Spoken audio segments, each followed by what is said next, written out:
Can I have your attention, please? Sabbath Shalom, everyone. My name is Yisrayl Hawkins, and I'd like to serve forever as a priest starting very soon. It's now time to start finding your seats for Sabbath services.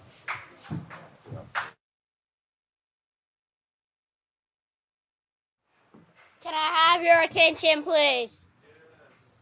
Can I have your attention, please? Shabbat Shalom, everyone. My name is Sonny Yisrayl, Benjamin Alexander Hawks, and I'd like to serve forever as a priest starting very soon.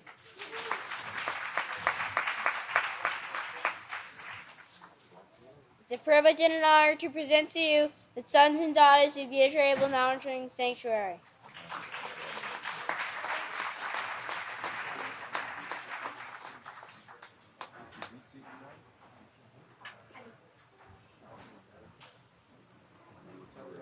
Now I'd like to turn it over to the first speaker, Yahaqob.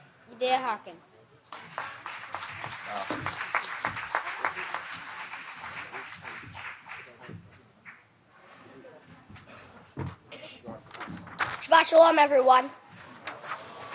You can all be seated.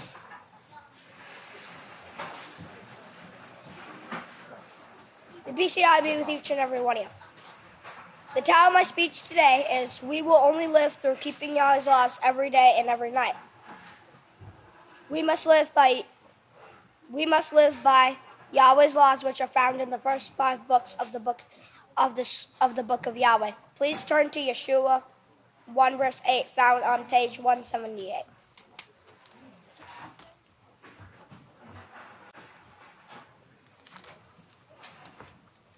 And that's Yeshua 1 verse 8.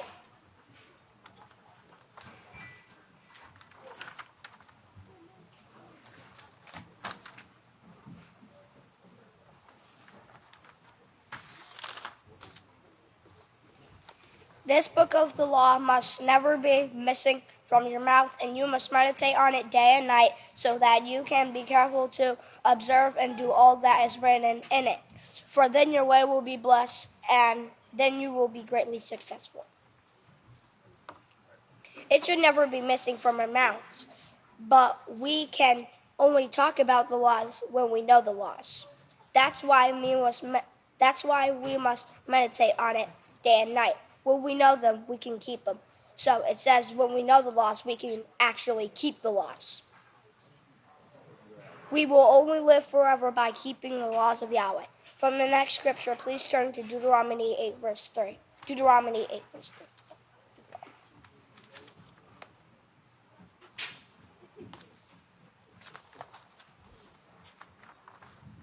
3. Deuteronomy.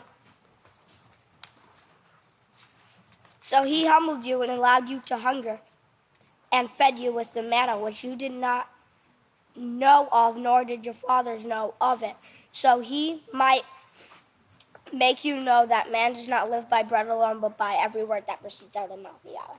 So what it says is man does not live by just eating bread. He lives out of all the words that proceed out of the mouth of Yahweh.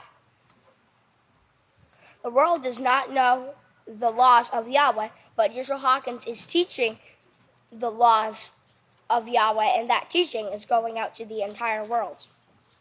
Many people in the world will have the opportunity to sit at the feet of the priest and learn.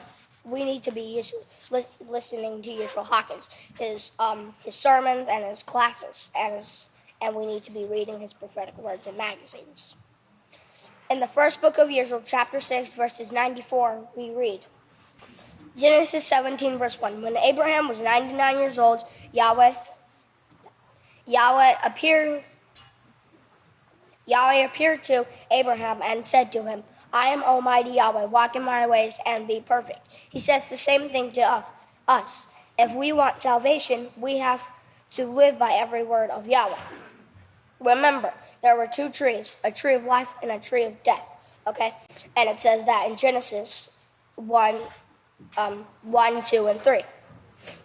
In the tree of death, we must live by the tree of life, okay? The tree of life brings forth righteousness. Yahweh's house is the only place on earth that teaches the laws of Yahweh. We will be keeping the laws of Yahweh and be like Yeshua, who's like Yahweh. Our overseer, Yeshua Hawkins, is teaching the right way to go, and all we have to do is follow him and obey what he is teaching us to do. Yeshua Hawkins is righteous, and we can be righteous too. So if we all please stand.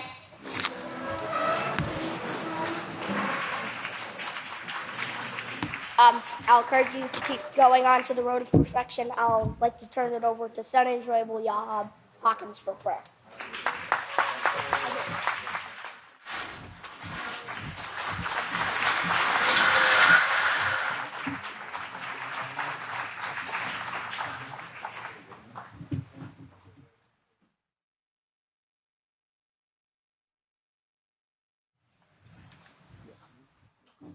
Shabbat Shalom once again.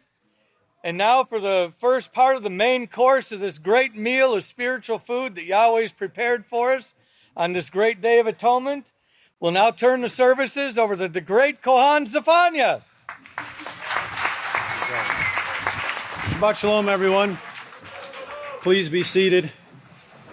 Let the peace and strength of Yahweh be with each and every one of you this day. Another great day in the great house of Yahweh.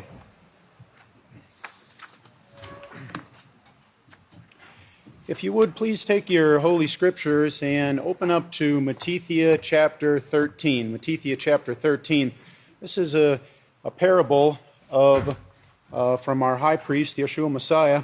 And I want to go over the start here in this parable and look at one of the points he made here. Some of you already recognize it as the parable of the sower. The parable that teaches us that 3 out of 4 are going to fall away, but 1 is going to remain firm. 1 is going to endure. And that's really what we're going to talk about today, is this endurance and why the reason that we have to endure this time period. So Matthew chapter 13, verse 21, "But since he has no root in himself, he endures only for a while. For when tribulation or persecution arises because of the word, the law and the prophets," now remember that same word that just in the previous verse, all at once he received it with great joy. Okay, but when tribulation or persecution arises because of this word, immediately he is offended. And Pastor was giving a sermon and he read this. This is his quote right here. Immediately they are offended. And think about that. What is immediately? Is it right after he just received the word with great joy? Is it a day? Is it a year? Is it 10 years later that immediately he became offended? Well, notice, offended, and they start falling away. So they don't endure. And this is one of the toughest things. Now, you know, these are inspired words from the greatest teacher in the world right here. This is one of the toughest things. And he says, be turning over to 2 Thessalonians. It's the hardest thing. It's easy to come to the house of Yahweh, but it's the hardest thing to try to stay in the house. You know, so this is a challenge for us, and that's what we're going to talk about today. This endurance and this strength that we need to remain in the house of Yahweh and see this race to its very completion.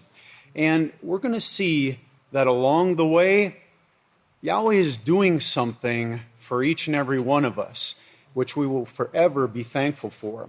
Let's look at, let's turn back to Matthew chapter 10, since we're right here in Matthew. I want to read this, Matthew 10, verse 22. And, you know, this really, Yeshua here, he sums it all up right here in Matthew 10, 22. "And you will be hated above all men for my name's sake." So there we see some of the persecution, some of the tribulation, just a little bit of it, you know, the hatred that might come from the outside world. But he or she, you know, but the ones who endure till the end will be saved. We will be saved. That's the goal in our walk here with Yahweh, is to make it to this endurance. So we know that's what's needed, is the endurance. And if, you know, we don't really endure things that are very joyful, do we? You know, those come with ease. It's the tests, it's the trials, it's the day after day, the week after week, and sometimes the year after year. That's where the endurance is needed. So if you've ever found yourself, saying, why me, Father Yahweh? How long? When's going to be the end of this? Please consider what we go over. Let's look at, I have another quote here that I want to, if I can just flip them right there. And this was a pastor talking about his growing up and his life as he started off and some of the hardships that his family went through. He said, Dad was a very talented man. He could have moved to another location like California. Now, that's where my uncles and aunts went. Dad and one of his brothers, they stayed in Oklahoma. They just toughed it out. And you know what occurred when they stayed there in Oklahoma and toughed it out? They got tough. They got tough. It got to the point, the really bad point. I don't know how old I was, but I was very young. And there was simply no food. That's the way it was all over Oklahoma. Everything was drying up and shutting down. And notice how Pastor, what does he take away from that? I'm so glad that I went through that because that was part of the forming. The forming.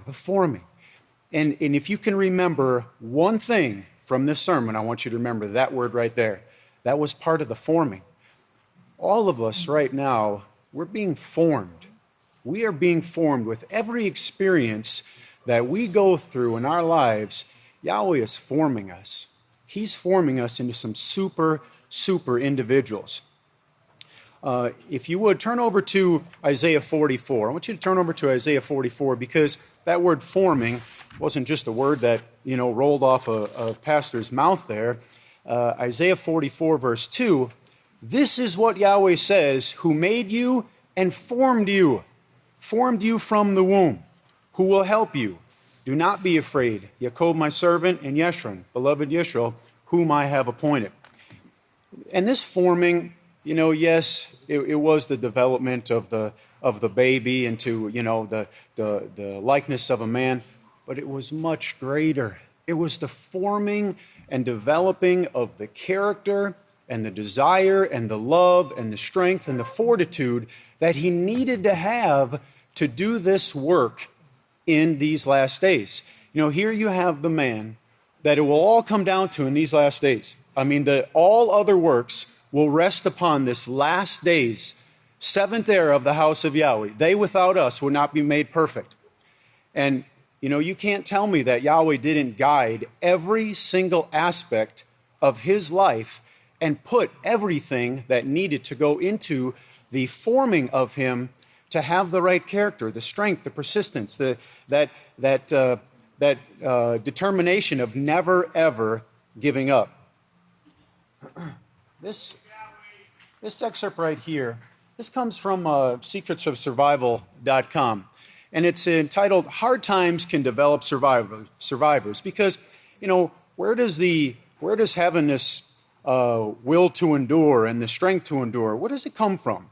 How is it we form all our character? If everything was easy, how much character would we actually form? Well, today, most people live comfortable lives compared to many of our recent ancestors. Those who had to suffer through hard times periodically, especially early in life. And I'm not sure how much earlier you could get than being born into one of the worst times there, right into the Dust Bowl, coming right off the Depression in 1929 that, was still very much affecting the United States. So, especially early in life. Or they had to work their tails off on farms and in factories for decades to support their families. And remember how Pastor says his dad was a WPA worker. And, the day after day that, the continuation. Well, these hard times early in life can help people develop a will to survive. Okay, it helps them to develop something that they would not get any other way. Okay, they wouldn't get this if they would not go through certain things. Well, their individual experiences are tools that they can tap into in survival situations that might cost many their lives otherwise, should they have simply given up instead of continuing to push on. And I want to just to clarify something here with these experiences, I'm talking about experiences that Yahweh puts us through. Not going out and experiencing the world. That will wreck a character faster than, you can say, oh, I guess I made a mistake. I'm talking about what Yahweh allows us to go through, and that is building a super, super strong character within each and every one of us. But this will to survive, it's defined as like a self-drive with the promise of future expectations, the betterment. And I would remind you of Pastor's words, how he said, when the times are trying, when it's stressful, what did he say he does? He gets his mind on Yahweh's promises. He doesn't forget Yahweh's promises. And I know the pain can be great at times, and the stress, but remember Revelations 21:4, that there's an end to all those things. That only lasts. It's only this time period right now for us to get through. Okay, so that we can develop this same character as well. Let's look at let me see. Let's turn over to the book of Yahaqob. If you turn over to the book of Yahaqob. Turn over to the book of Yahaqob. It's on page 953.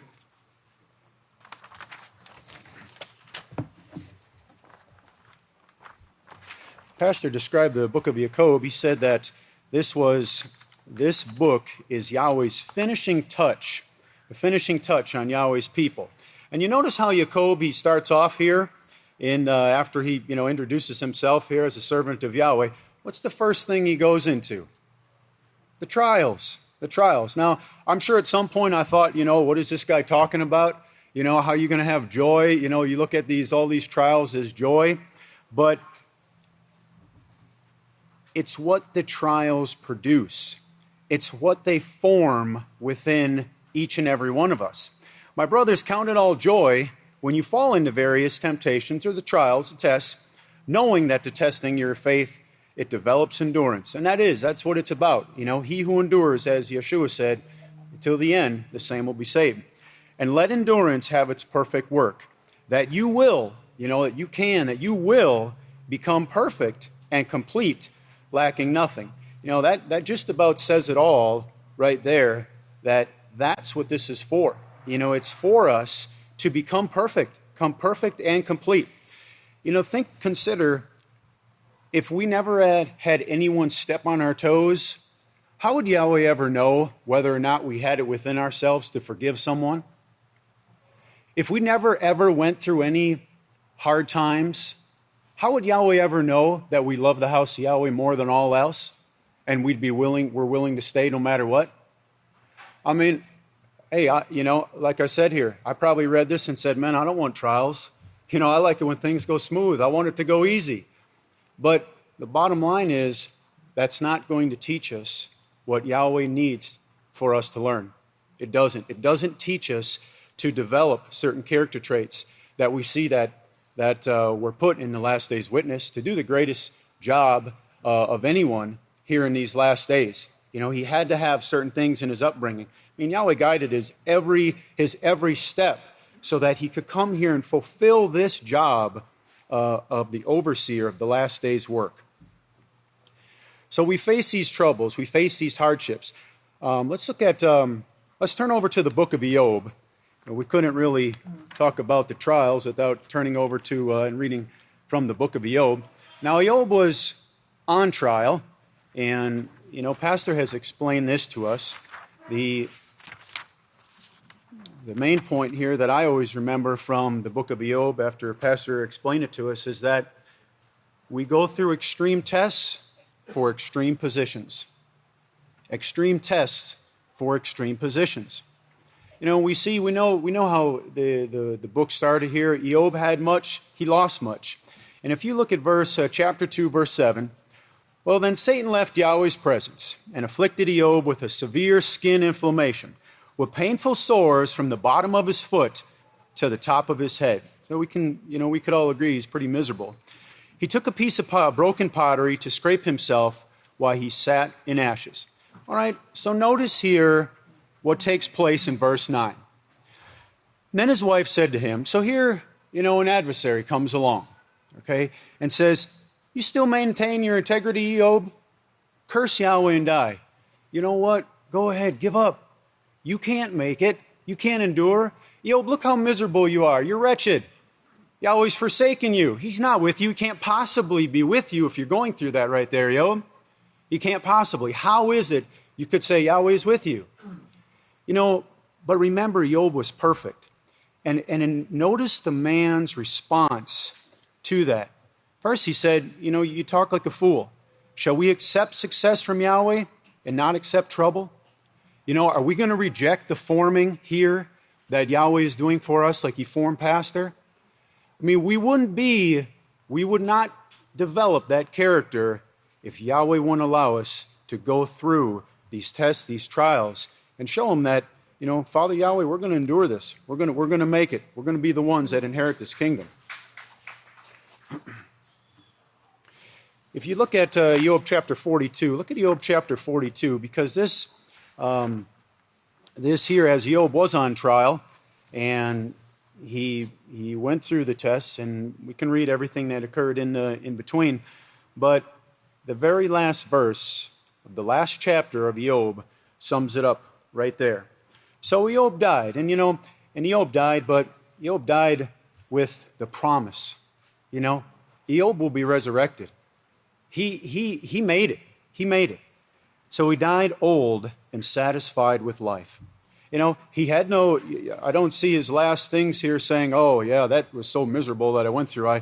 No, he learned from it, and it brought him to that point that Yahweh needed him to be.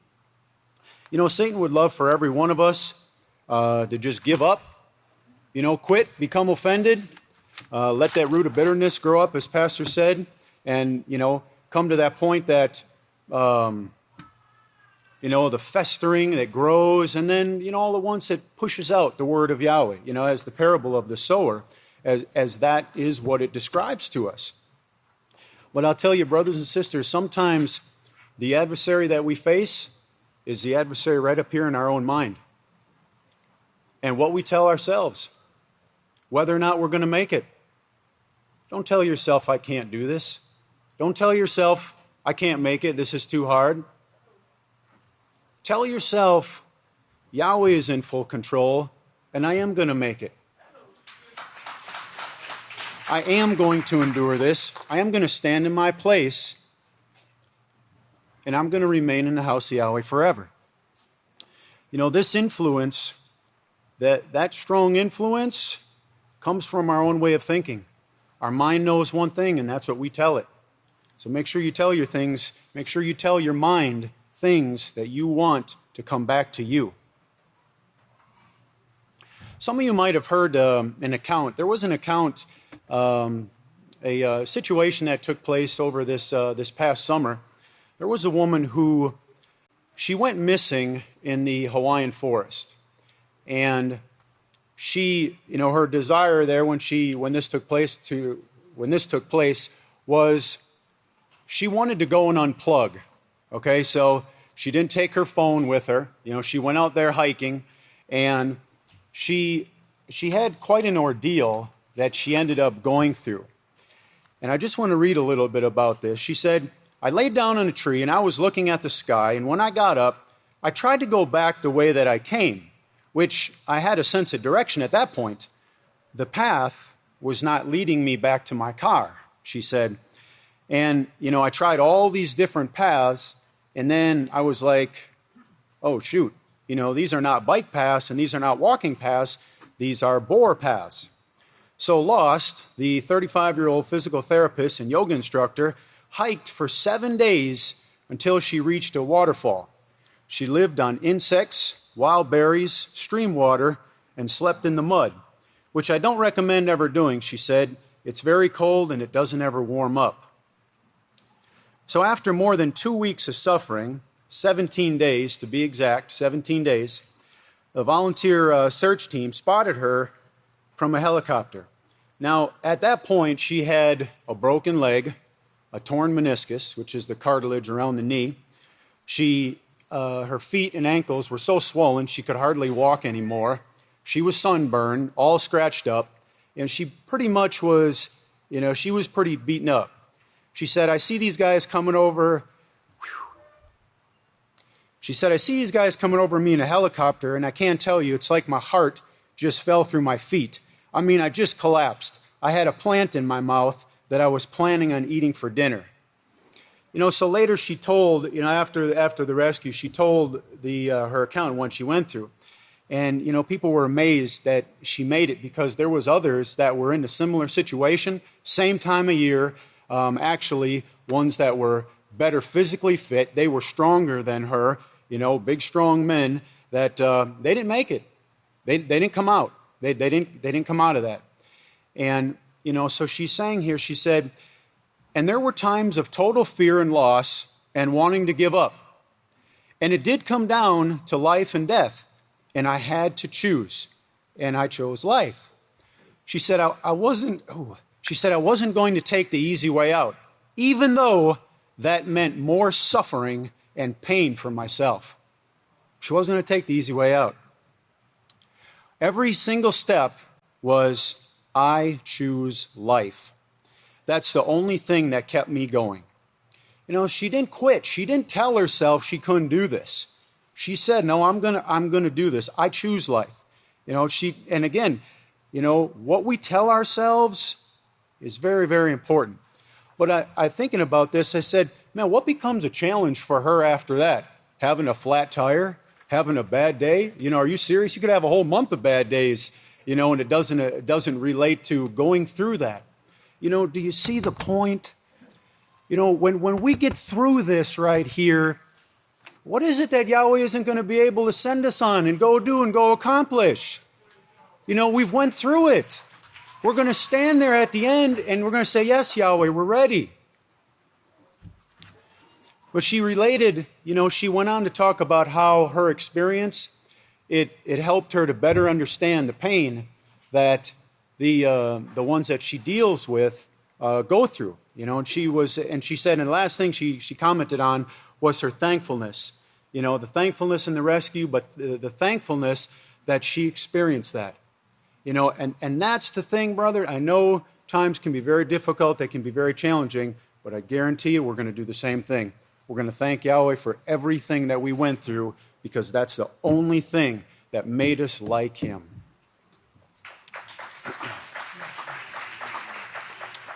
Let's look at a quote here. This is from the third book of Israel, chapter 16, verse 84.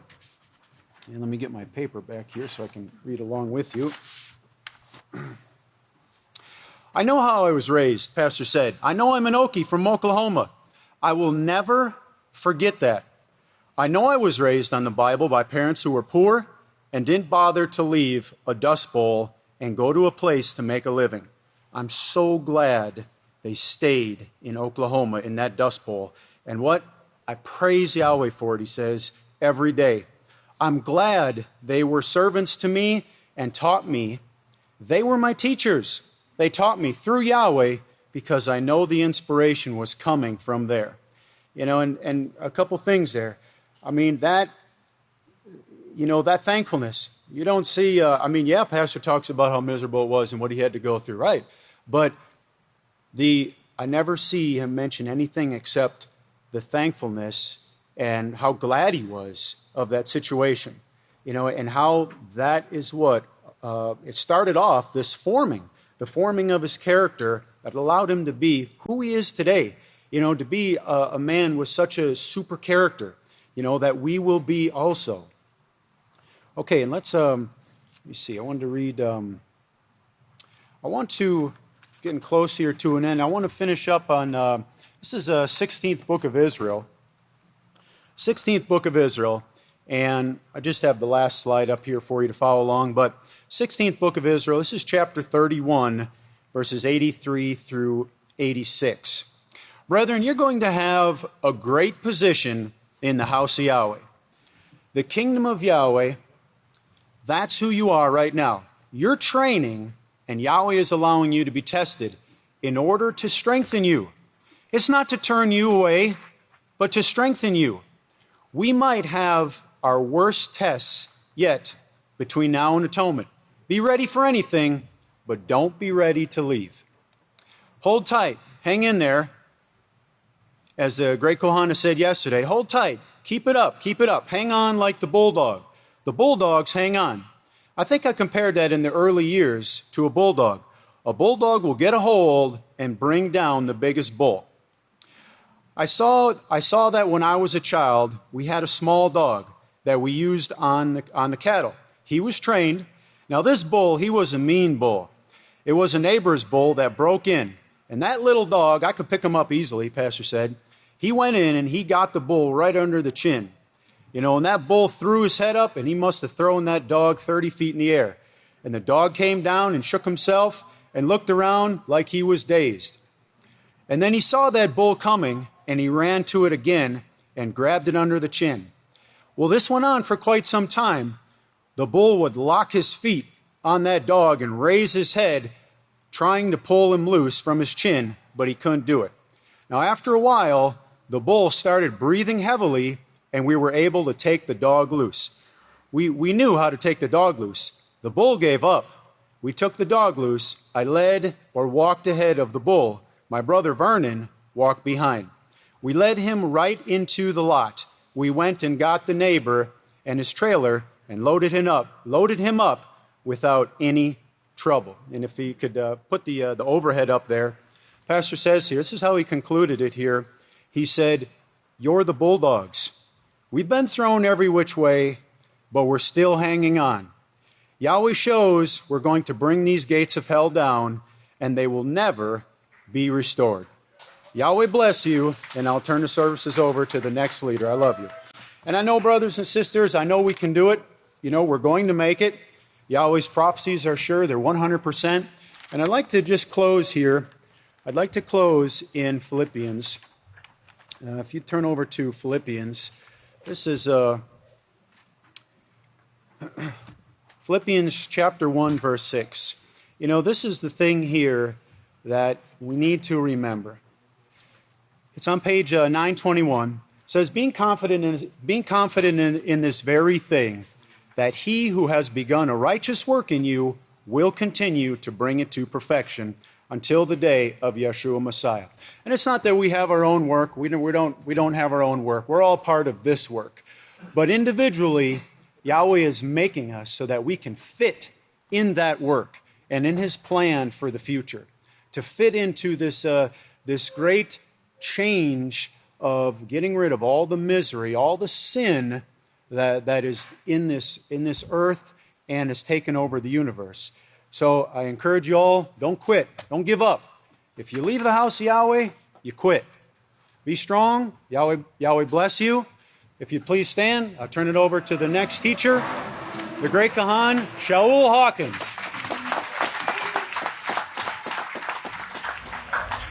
Shalom, brothers and sisters. Please be seated. Brothers and sisters, today we're going to go tie a few of these ideas together, and it goes right along with this bulldog attitude that we need to have in hanging on to the every word of Yahweh. Okay, and it all ties together, this attitude and the strength that we need and we receive to do it regarding the Day of Atonement, and also this whole year, this third tithe year that we just entered. We are now in the third year of the 7-year cycle. Praise Yahweh. And let's look at the Day of Atonement first in Leviticus 23.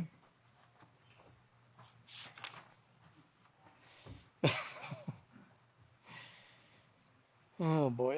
In verse 27. And also the 10th of this 7th moon is the Day of Atonement. It shall be a holy convocation for you. And yes, we are now having our holy convocation. You shall afflict your souls and offer an offering made by fire to Yahweh. Any person who is not afflicted on that same day, verse 29, he shall be cut off from his people. And verse 31, let's jump down to 32. Yes, of course, we do Yahweh's work, but not any of our own work on this day, just like every other Sabbath. It is to you a Sabbath of rest, and you shall afflict yourselves. On the 9th of the moon at evening, at the setting of the sun, through the 10th of the moon at evening, at the setting of the sun, from evening until evening, you shall celebrate. Celebrate. Yes, we actually celebrate this day and rejoice on this day.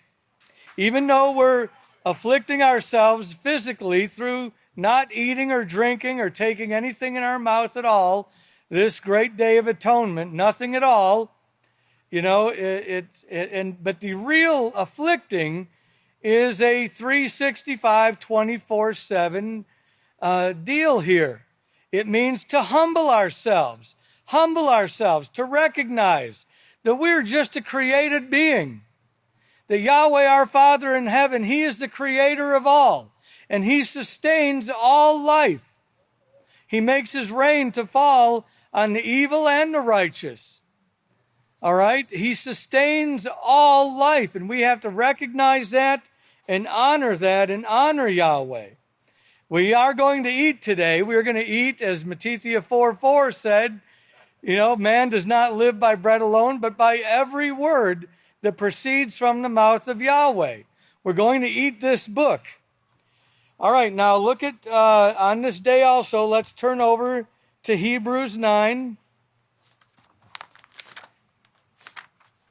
Hebrews 9:7. But into the second part, the most holy place, only the high priest went. Remember, this was the flesh and blood high priests went once a year on the Day of Atonement, and not without blood. Remember, this is the blood of animals, which cannot take away sin, which he offered for himself and for the sins of the people, which had been committed in ignorance. All right, so the high priest those high priests entered in once a year on a Day of Atonement. Now look at Hebrews 10 over there at verse 19. But therefore, brothers, having boldness to enter the most holy place by the blood of Yeshua. Yes, He made the way for all of us to enter in by His blood that He shed, by His death, by the life that He lived, which was 100% sinless. He had no sin at all, so He was able to offer His life so that we could enter in. Because sin kept us out of that most holy place, kept us out of the presence of Yahweh, kept us out of the family of Yahweh, kept us from the tree of life.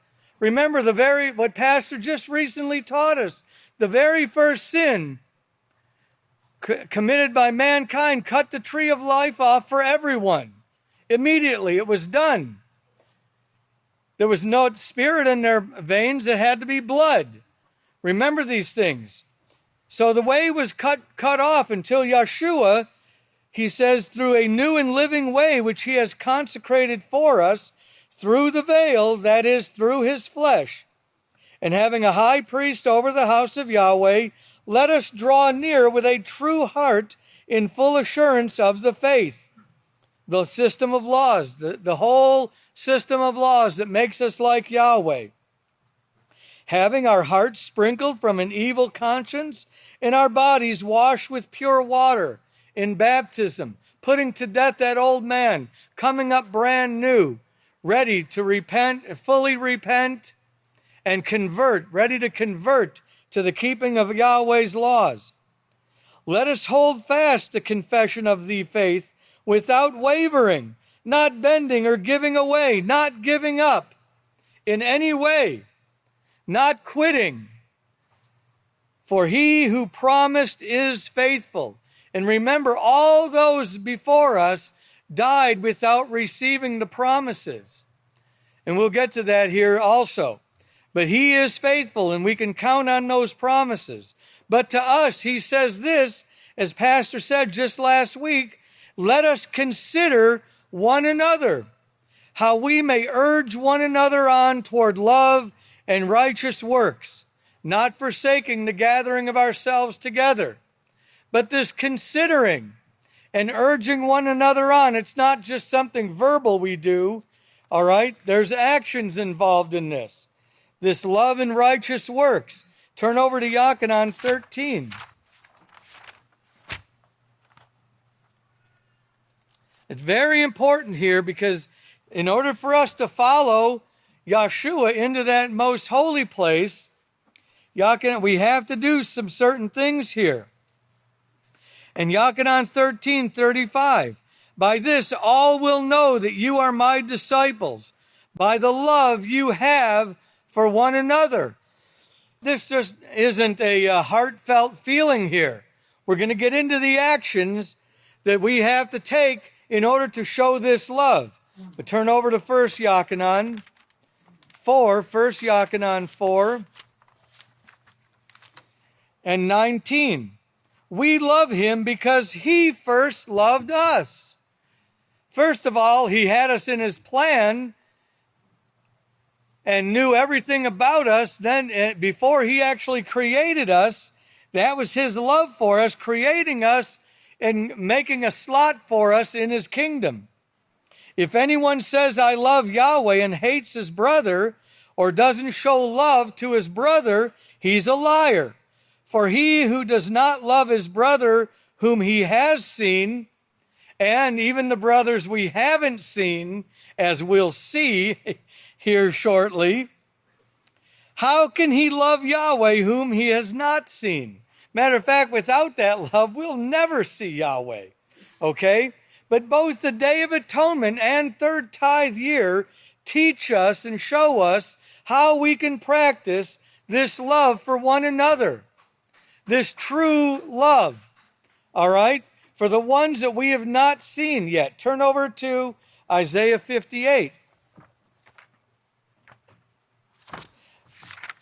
Isaiah 58. Cry aloud and spare not. This is part of the love that Yahweh's talking about, that Yahshua's talking about here. Because after he became high priest over the house of Yahweh, which there wasn't even a house of Yahweh for him to become high priest over until when? The last days, 1981 it started. And the work for it started long before that. The inspiration starting in 1934. But this is the last day's work, crying aloud, sparing not. No, the preachers today are all dumb dogs. They're afraid to speak out against sin. But not pastor and not the house of Yahweh. Lift up your voice like a trumpet. Well, lift up your voice because you are the trumpet. Show my people their transgressions and the house of Yahaqob their sins. Yet they seek me daily. He says, and delight to know my ways, or they act like they do, like a nation that did righteousness, and they did not forsake the ordinance of their father. They ask of me the ordinance of justice, and take delight in approaching Yahweh. They say, why have we fasted, and you did not see it? Why have we afflicted ourselves, and you take no knowledge of it? Behold, in the day of your fast, you find pleasure, pursue profit, and exact all your labors, expecting your workers to be employed. Behold, you fast for strife and debate, and to strike with the fist of wickedness. You cannot fast as you do this day, and expect your voice to be heard on high. Is this the kind of fast that I have chosen, the day for a man to afflict his body? Is it only for bowing one's head like a reed? Oh, I can't take it. You know, and for lying on the sackcloth and ashes? Is that all is that all there is to your fast? Will you call that an acceptable day? Now in verse 6, is this not the kind of fast I have chosen? To loose the bands of wickedness. How do we loose the bands of wickedness? To let the oppressed, to undo the heavy burdens, to let the oppressed go free, and that you break every yoke. Is it a labor movement? So we're here, everybody go on strike? No, the bands of wickedness, the chains of God worship, the bondage of the gods. This is only done through the work of Yahweh in these last days. Getting this message out, humbling ourselves like a little child, doing our part, doing our Day of Atonement offering. Is it to share your bread? Is it not to share your bread with the hungry Did you guys buy extra bread? And we got to go out and find the hungry. Here, is that what he was saying? No, we make our offering to the house of Yahweh.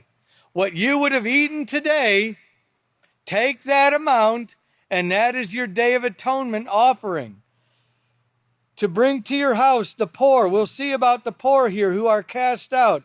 And when you see the naked, that you cover him, and hide not yourself from your own flesh. Remember, this is the Salvation Army. Once a year. You know. No, this is the work of the bringing forth of the message and the calling out of those, that last remnant, the 2 billion, and getting their minds to wake up and to realize they're naked and they're poor and they need to buy gold tried in the fire and so forth. Remember in Revelation there. And to get this message, we contribute to this message. That's why we're told, turn back to, just over to Isaiah 51 here. Verse 1, listen to me, who follow after righteousness, who seek Yahweh. Are we not following after righteousness and seeking Yahweh? Those here and listening to Pastor's message? Look to the rock from which you were cut, and to the hole of the pit from which you were dug. Look to Abraham your father, and to Sarah who bore you, for I called him alone, that family line alone, and blessed him and increased him. We'll see a little bit more, because it didn't stick with that family alone, okay? It didn't just stick with that one man, all right? Why do we look to Abraham? Why Abraham? Look at Galatians 3:29. Galatians 3:29. And if you are as the Messiah, which we're all striving to be as Yeshua, then you are a seed of Abraham. Heirs. Heirs. That means we will partake in that eternal inheritance. Heirs according to the promise. Turn over to Yahaqob 8. There's more to it than just saying, well, Abraham's our father. As they said to Yeshua here, they answered, Yahaqob 8:39. They answered and said to him, well, Abraham is our father. We got it made. We got a grease slide into the kingdom. Yeshua said to them, well, if you were Abraham's children, you would be doing the works of Abraham. So notice there's qualification there. It's not a bloodline. It's by righteousness, although we do have that gene from Abraham. But that gene itself guarantees nothing. Now, what were the works of Abraham? Was he an engineer, a doctor, a lawyer? What was he, a politician? What were these great works that he did? Nothing against engineers or doctors, or, well, the other two, we'll leave that for later. Genesis 26:5. Here's the works of Abraham. Because Abraham obeyed my voice. Abraham obeyed my voice. And I didn't have to tell him 2, 3, 4, 5 times. He obeyed. And kept my charge, my commandments, my statutes, and my laws. And notice what Yahweh said of him. Turn back to 17. 17:5. Genesis 17:5. No longer will your name be called Abram. Oh, he changed his name too. But your name will be Abraham, for I have made you a father of many nations. I will make you exceedingly fruitful, and will make nations of you, and kings will come from you.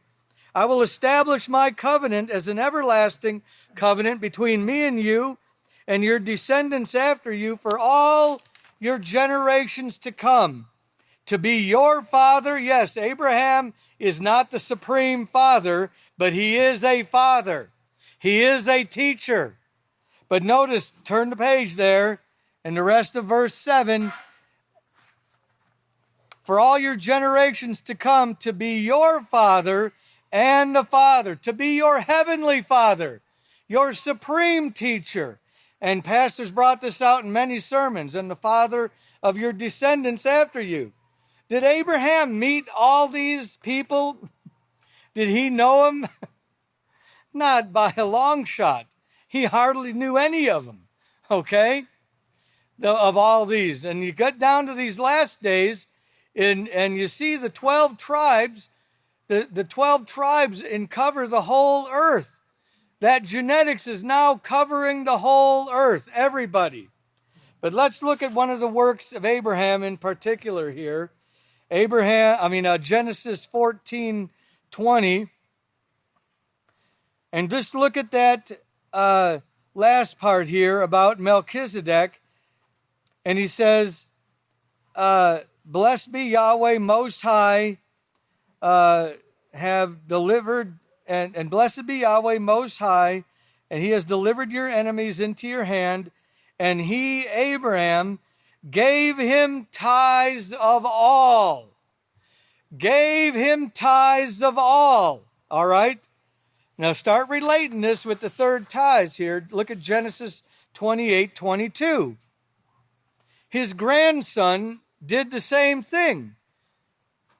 And this stone, this is Yahaqob here, in this stone I have set as a pillar shall be Yahweh's house. And of all things that you give me, I will surely give a tenth to you. All right? A tenth to you. And we'll see there's more than just that 1/10, but it means tithe. That word there is actually tithe.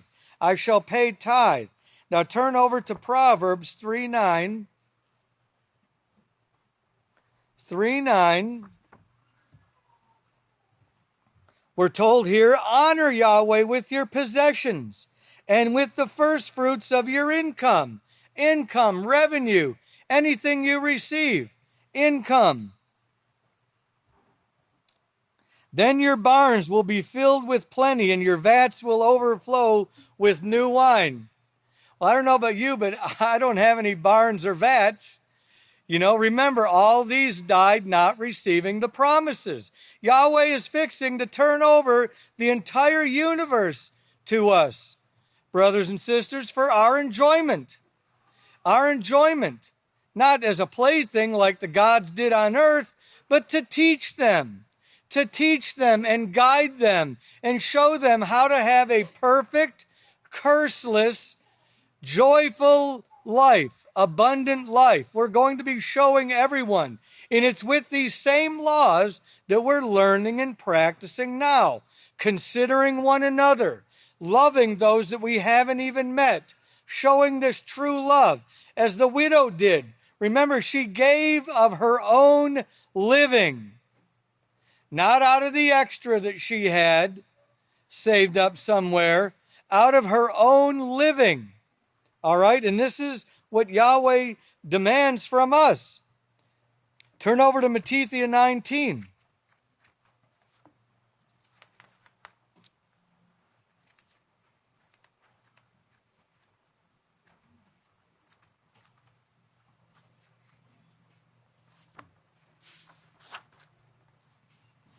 Matthew 19. Yahshua himself paid third tithes, as we'll see. Matthew 19, verse 21. Well, here's a young man. Look at verse 16. Behold, one came to him and said, Teacher, what righteous thing must I do that I can have eternal life? What righteous thing? And Yahshua said to him, why do you question me about righteousness?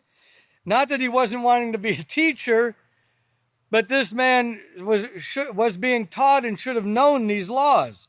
There's only one who is the standard of perfection. See, they were thinking as the Christians, well, he's going to show us a loophole, how we can get out of this. Because it turns out the guy was sinning to begin with.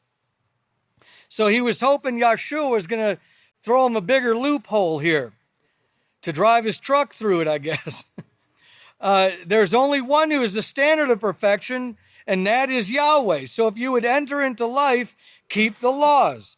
And then in 19, he says, 21, Yahshua said to them, if you want to come to the perfection of Yahweh, Go sell of what you have and give your third tithe for the poor. And you will have treasure in heaven, and you will be walking in Yahweh's ways and following me. All right, this is how we follow Yeshua. This is how we walk in Yahweh's ways, following Yeshua. Yeshua paid third tithes. He did much more than that, and he never met us. Look at Romans. Romans 5:8. He didn't even require that we straighten ourselves out first before he paid the ultimate sacrifice here. But Yahweh demonstrates his own love towards us in that while we were still sinners, and remember, Yahweh cannot see sinners. So Yahweh couldn't see us. He couldn't look upon us. But while we were still sinners, Messiah died for us. Okay? He showed that love by laying down his life, not only on an everyday basis, but he actually allowed his body to be ripped apart for us. All right, now we can read more about this in the second book of Israel, going on to perfection, number 19, page 163. It says, the title is Diligently Obey Yahweh by Doing the Works of Abraham. Pay third tithes as commanded by Yeshua in Matthew 19, 17 through 23. My original plan was just to play my first clip, which was that whole sermon, but we didn't have time, so I'm just kind of summing it up here for everybody. But here's the message. Here is the law that Yeshua was teaching here in Deuteronomy 14.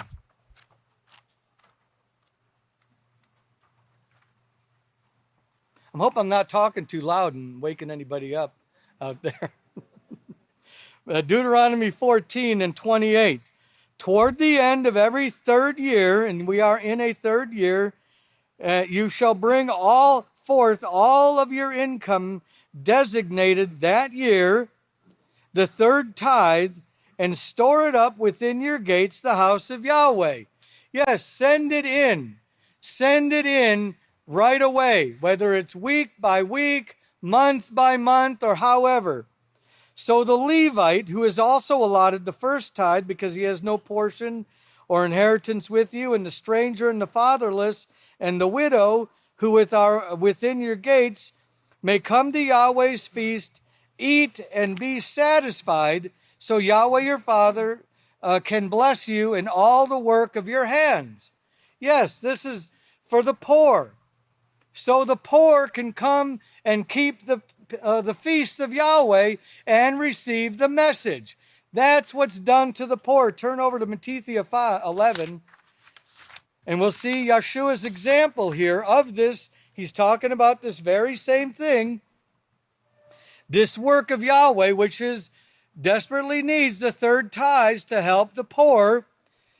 He says, go and back and tell Yochanan those things which you see and hear. Verse 5, the blind receive their sight, the lame walk, the lepers are cleansed, and the deaf hear, and the dead are raised up, and the poor have the message preached to them. That's what it enables us to do, to get the message preached so that everyone can come and learn of Yahweh's way. Now that Levite here, the Levite, don't let anybody think you're cut out of this. Turn over to Isaiah 56.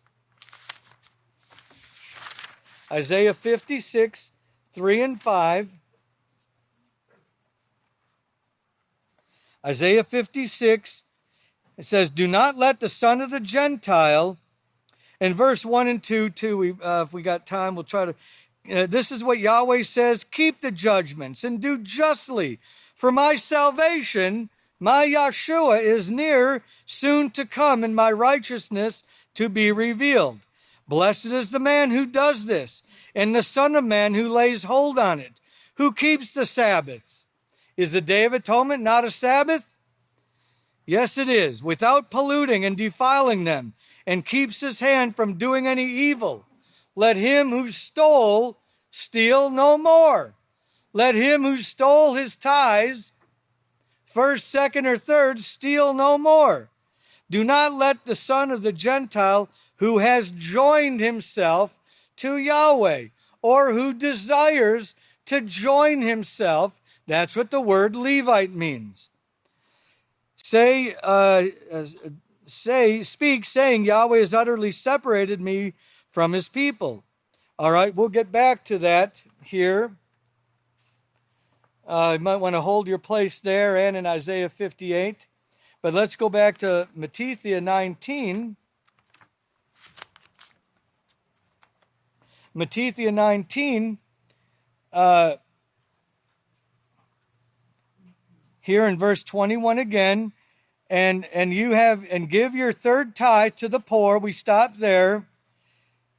Oh no, we did continue. And you will have treasure in heaven. Our reward is in the heavens, remember? All those died in the faith, not having received the promise. So we will have treasure in heaven if we do these things. Treasure in heaven, here's part of the treasure in heaven back in Isaiah 56. He says, this is what Yahweh says to the eunuchs who keep my Sabbath and choose those things which please me. We here seek to please Yahweh and not our own selves, and hold fast to my covenant. I will give to them in my house, even, verse 5, within my walls, a place, a ministering position with power. This is what's going to enable us to teach the nations, to teach the galaxies, the entire universe, showing them the way to peace, joy, and abundant living. And a name equal to that of sons and daughters, equal to that of sons and daughters. And I will give them the name of the everlasting, Yahweh, which will not be cut off. Okay? Verse 7, I will bring them to my holy mountain and make them joyful in my house of prayer. Their burnt offerings and their sacrifices will be accepted upon my altar, and my house will be called a house of prayer for all people. Yahweh the Father, who gathers the outcasts of Israel, says, I will gather still others.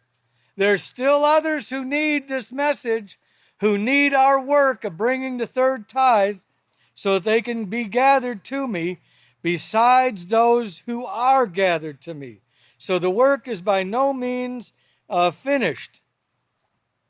Let's continue on this treasures in heaven here. Turn over to Isaiah 58. Because we have wonderful, wonderful promises that we can't even comprehend.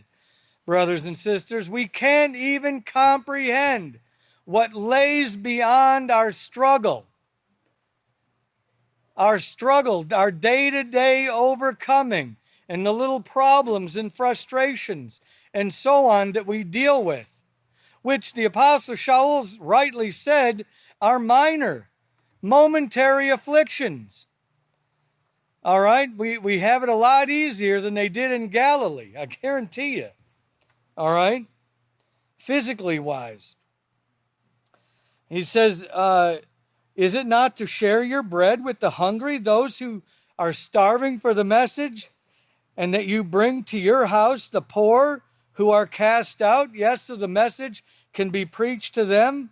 And when you see the naked, that you cover him with the covering of righteousness, and you hide not, and not hide yourself from your own flesh, from your own neighbors, from your fellow man.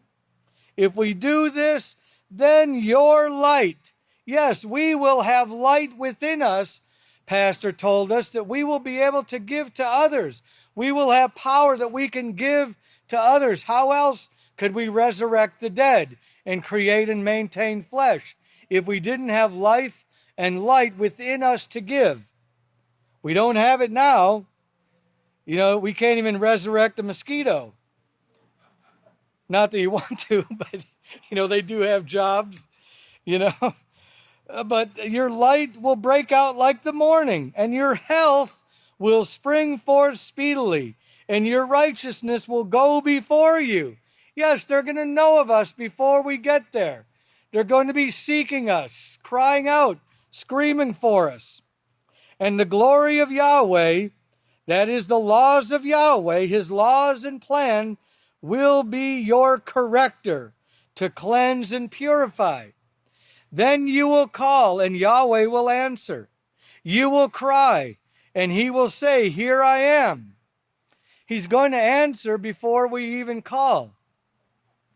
Or as Pastor tells me, I'm going to call you before you answer. And he will say, here I am. If you take away the yoke from your midst, that is the yoke of sin, lay aside all these weights of sin, humble ourselves to these teachings, start obeying every word, the pointing of the finger, the arguing and the bickering and the strife, remember? And Shaul wrote a lot about that too. Well, let's look at Yahaqob, because I'm going to throw that in there here. He says, but he who is wise and understanding among you, let him show it by his righteous conduct and by works done in meekness, humility, that come from wisdom. But if you have bitter rivalry and strife in your hearts, do not boast and lie against the truth.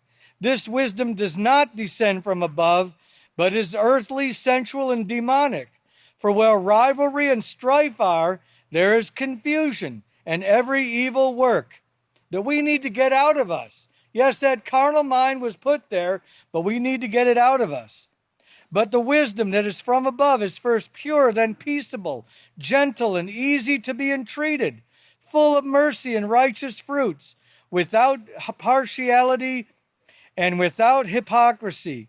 And the fruit of righteousness is sown in peace by those who make peace. And yes, our third tithes, all of our tithes, first tithe, second tithe, third tithe, and our offerings, these will bring us to perfection. And if you extend yourself on behalf of the hungry, back in Isaiah 58:10, to satisfy the afflicted soul, then your light will rise in obscurity and your darkness will be as the noonday.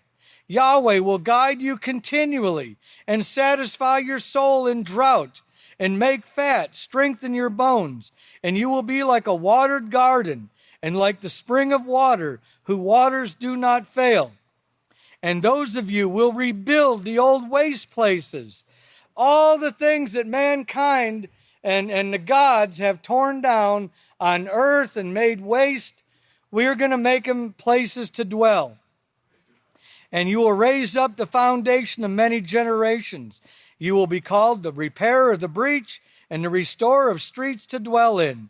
If you turn your foot from breaking the Sabbath, doing your pleasure, your own business, your own pleasure on my holy day, and call the Sabbath a delight, the holy day of Yahweh, honorable, and will honor him by not doing your own ways, not finding your own pleasure, nor engaging in idle conversation, then you will find your joy in Yahweh, and I will cause you to ride on the high places of the earth and feed you with the heritage of Yahaqob your father, for the mouth of Yahweh has spoken it.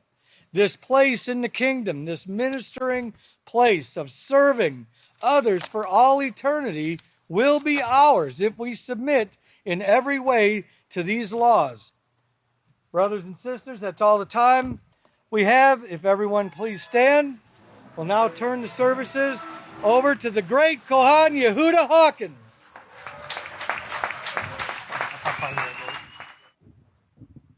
Shalom. Please be seated.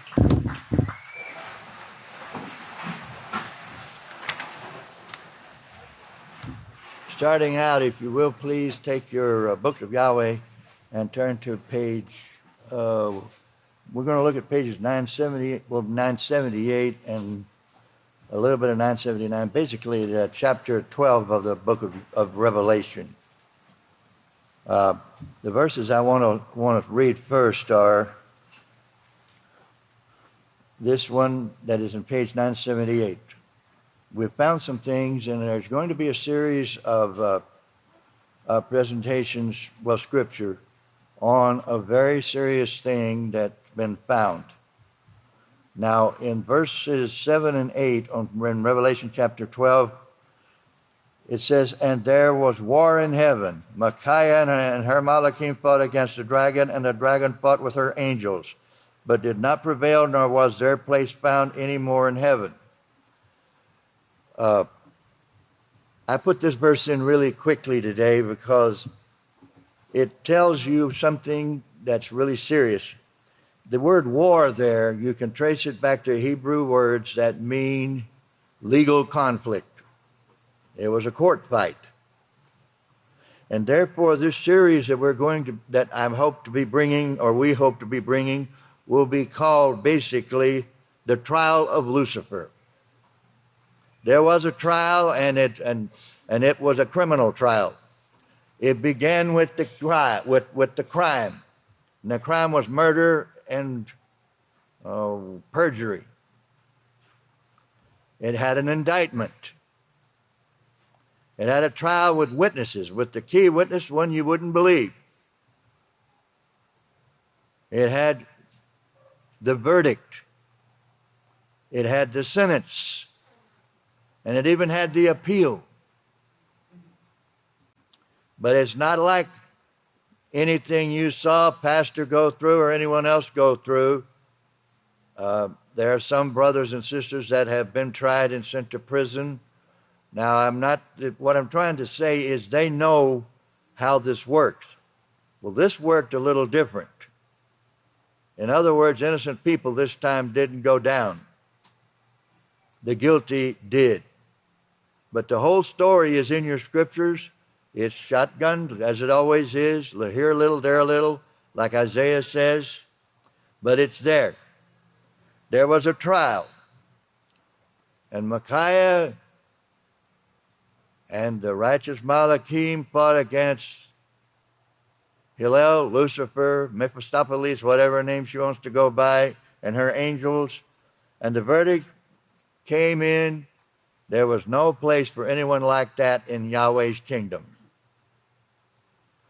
So, if you will, please, now that you have the trial, we're going to talk today a little bit about the testimony against Lucifer, Satan, Hillel, and who gave it.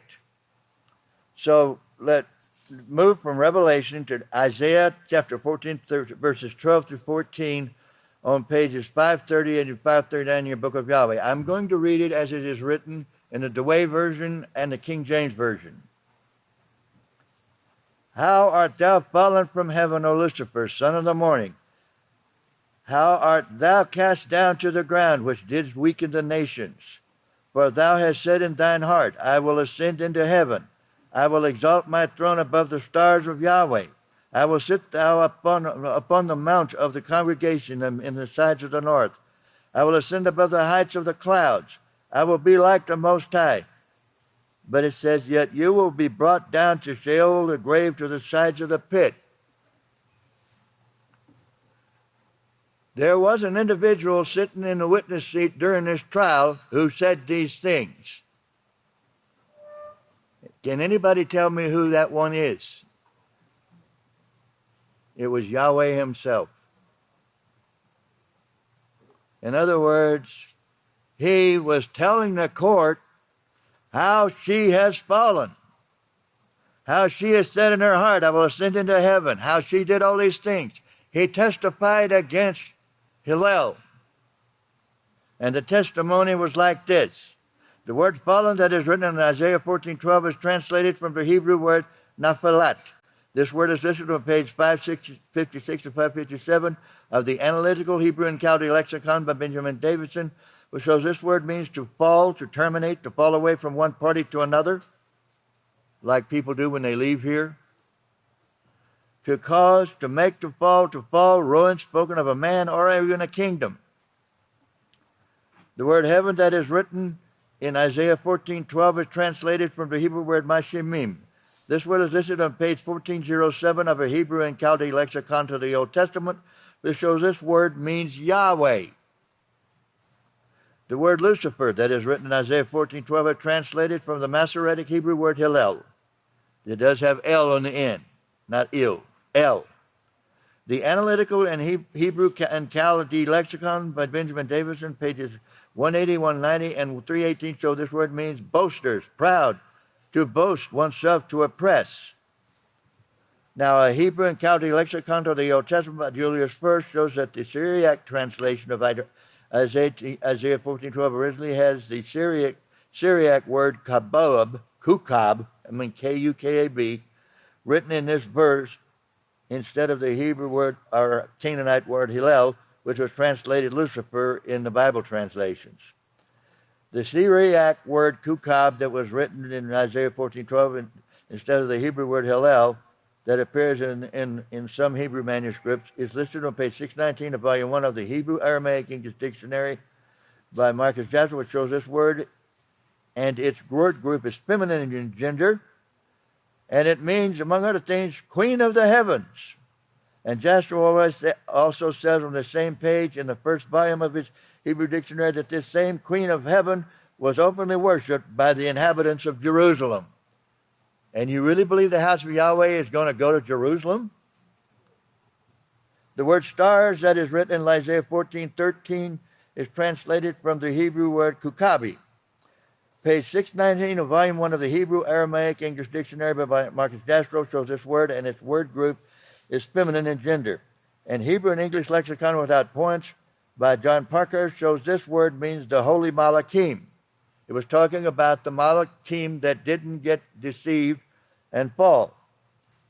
The word heaven that is written in Isaiah 14:13 is translated from the Hebrew word Hashemim, which traces back to Hebrew root word Shema.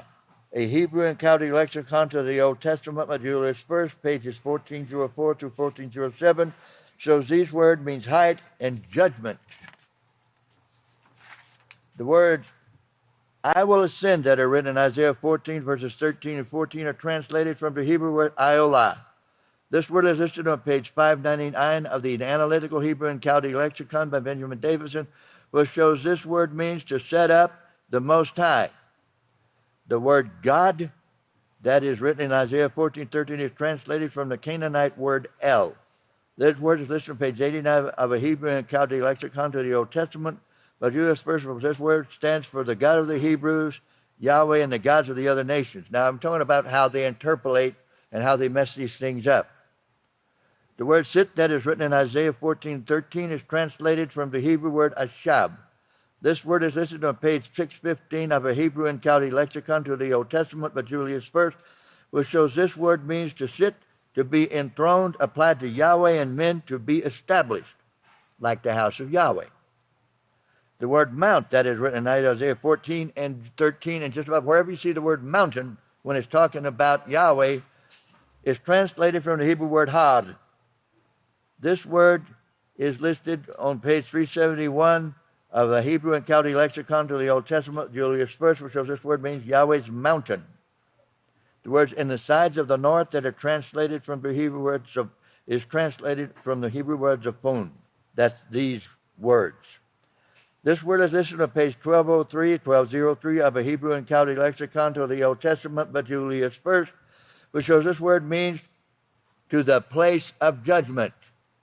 And if you remember, judgment begins where? At the house of Yahweh. The words, the heights of the clouds that are written in Isaiah 14:14 are translated from the Canaanite word Bamut. This word is listed on page 211 and 212 of a Hebrew and Chaldee lexicon to the Old Testament by Julius First, which shows this word means sanctuary, deity, high places, opposed to the house of Yahweh. I really got kind of wow on that one. The word Sheol that is written in Isaiah 14:15 is translated from the Hebrew word Shaul, not the Apostle Shaul or Kohan, but A-O-L, not A-U-L. And in some cases it's spelled the other way, Shual. This word is listed on page 12 on 1326 of a Hebrew and Chaldee lexicon to the Old Testament by Julius First, which shows this word means the dark places into which he that departs from the from like the sins, whether the living that do wickedly evil go down hell or the grave. The word sides, that is written in Isaiah 14:15, is translated from the Hebrew word Yarakati. This word is listed on page 268 of the Student's Hebrew and County Dictionary to the Old Testament by Alexander Hargreaves. So this word means the depth of the pit. So this is what Yahweh was testifying to the court. How you have fallen away from Yahweh, you who boast yourself as the queen of heaven. Morning star, how you did weaken the nations are cut down to the ground. Because of your pride, your boasting of yourself, and your oppressive acts, you have been removed from your place in heaven. You and your kingdom will fall. For you have said in your heart, I will set myself up in heaven as the Most High Judge. Kill, kill, kill. That's where the judgment comes from, that one. I will exalt my thrones above the righteous sister Malachim of Yahweh. I will establish myself as Yahweh upon Yahweh's mountain, judging Yahweh's congregation. Yes, Satan tries to say she is Yahweh.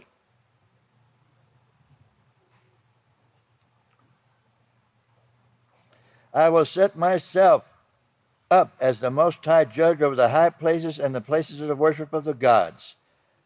And in the opposition to the house of Yahweh, I will be like the Most High. In other words, get out of that house of Yahweh and get back to church. Yet your evil doing will bring you down to the grave, to the depth of the pit.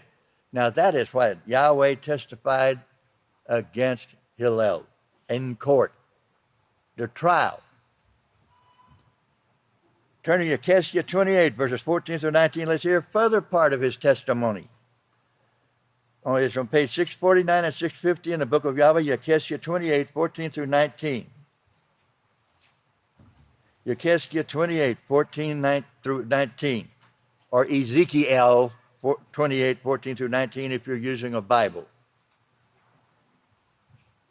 Yahaqob or Ezekiel. Ezekiel's the wrong name, but I realize that in some plans, maybe a Bible's all you got to use for the moment.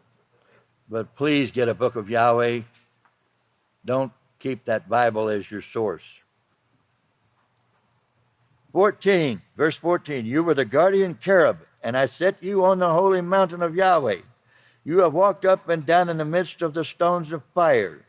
You were perfect in your ways from the day that you were created until the iniquity of sin was found in you.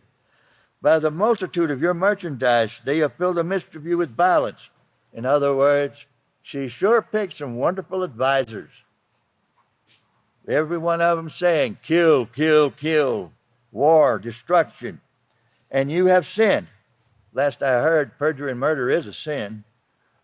Therefore you will be cast as profane out of the mountain of Yahweh, and you will be destroyed from the midst of the stones of fire, O guardian cherub. Now she's bringing this all on herself. That must be understood. Your heart was lifted up because of your beauty, and you have corrupted your wisdom because of your splendor. You will be cast to the ground. You will be laid before kings so that they may behold you. In other words, they're all going to see her as she really is one of these days. The day is Yahweh's decision. You have defiled your sanctuaries by the multitude of your iniquities and sins, by the iniquity of your trading. Therefore a fire will be brought forth from the midst of you. It will devour you, and you will be brought to ashes upon the earth in the sight of all those who behold you. All who know you among the peoples will be astonished at you. You will come to a terrifying end, and never will you exist again. The word cherub that is written in Yahaqob 28:14 and Yahaqob 28:16 is translated back to the root, traces back to the root word rab. This word is listed on page 753 of Gensenius Hebrew and County Lexicon by Samuel Tregellis, which shows this word means she who has many children, referring to a wife. The word set you so that are written in Yahaqob 28:14 are translated from the Hebrew word nadatik. This word is listed on part 678 of a Hebrew and English lexicon. Well, that should be listed on page 678, not part, of a Hebrew and English lexicon of the Old Testament with Brown, Driver, and Briggs, which shows this word means to give a woman as wife, meaning to marry. The words you have walked up and down that are written in Yahaqob 28:14 are translated from the Hebrew word hatahalakah. This word is listed on page 662 of a Hebrew and Chaldee lexicon to the Old Testament, and in 1 Kepha 5:8, letting Scripture interpret Scripture, which shows this word means to walk to and fro for oneself like a roaring lion seeking whom it may devour. The words in the midst that are written in Ecclesiastes 28:14 and 28:16 are translated from the Hebrew word tuk, a Hebrew and Chaldee lexicon to the Old Testament by Julius First, page 1463, shows this word and its forms mean correction, blame, judicial, rejection, sentence which fell upon you. We're talking about a court fight here and a criminal court fight. The word stones that is written in Ecclesiastes 28:14 and Ecclesiastes 28:16 is translated from the Hebrew word abani. This word is listed on page 15 of a Hebrew and Chaldee lexicon to the Old Testament by Julius First, which shows this word means Yahweh. So this is what Yahweh testified according to Yahaqob. You were my wife. You were to be a protector, and I married you on the holy mountain of Yahweh. In other words, what's on the holy mountain of Yahweh, by the way? In the house of Yahweh. He went by the book. He should. He wrote it. But because you walk to and fro like a lion, if I can get this page turned, okay. Seeking whom you could devour, you were found guilty of murder, and you brought upon yourself the just sentence of Yahweh that you will burn in the fire. You were perfect in your ways from the day that you were created. Remember, Yahweh is testifying in court. This is what he's saying. He testifies it's going to be. You were perfect in your ways from the day you were created until iniquity, that is sin, was found in you. By the multitude of your merchandise, they have filled the midst of you with violence, and you have sinned. And that's what you see today. They want to have a war in one place, pull troops out so the other guy can attack. Brilliant. Therefore you will be cast as profane on the mountain of Yahweh. In other words, Yahweh will prove you to be the evil thing you are. And you will be destroyed by the just sentence of Yahweh you have brought upon yourself, or the just sentence that will come to pass. That you burn in the fire, O my wife, who was to be a protector. You could have had it all, and you threw it away. Your heart was lifted up because of your beauty, and you have corrupted your wisdom because of your splendor. You will be cast to the ground. In other words, you will become the lowest of the low. You will be laid before kings so that they may behold you. In other words, they will see you as you really are. You have defiled your sanctuaries by the multitude of your iniquities and sins, and by the iniquity of your trading. Therefore a fire will be brought forth from the midst of you, it will devour you, and you will be brought into ashes upon the earth in the sight of all those who behold you. All who know you among the peoples will be astonished at you. You will come to a terrifying end, and never will you exist again. But the testimony continues, and here's one that we never knew about until now. Turn to Psalm 82 on page 467 of the book of Yahweh. Psalm number 82. It's very short, 8 verses. Psalm 82, King James Version, of course, Psalm 82, or Dway Version, or any other Bible version. But it's on page 467 in the book of Yahweh. This will be the last scripture. Psalm 82, starting with a psalm of Asaph. God standeth in the congregation of the mighty. He judgeth among the gods. Remember, this is King James Version or Catholic Dway Version. How long will ye judge unjustly and accept the persons of the wicked? Selah. Defend the poor and the fatherless. Do justice to the afflicted and needy. They know not, neither will they understand. They walk on in darkness. All the foundations of the earth are out of order, or out of course. I have said, ye are gods, and all of you are children of the Most High. But ye shall die like men and fall like one of the princes. Arise, O God, judge the earth, for you shall inherit all nations. Now, does that make any sense to anyone? The word psalm that is written in Psalm 82:1 is translated from the Hebrew word mazamur. This word is listed on page 396 of a Hebrew and Chaldee lexicon to the Old Testament by Julius First, which shows this word means to put in order. The word Asaph that is written in Psalm 82, verse 1 is translated from the Hebrew word Asaph, obviously. The word is listed on pages 127 through 129 of a Hebrew and Chaldee lexicon to the Old Testament, Julius I, which shows this word means Yahweh, to gather men, place of protection, gather with zeal, storehouse, in the house of Yahweh.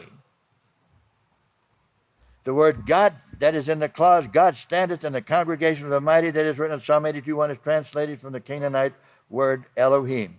This word is listed on page 44 of a Hebrew and English lexicon of the Old Testament by Brown, Driver, and Briggs, which shows this word was put in place of the name Yahweh that was originally written here. Let me turn the page. Okay, let's continue. The word congregation that is written in Psalm 82:1 is translated from the Hebrew word Odah.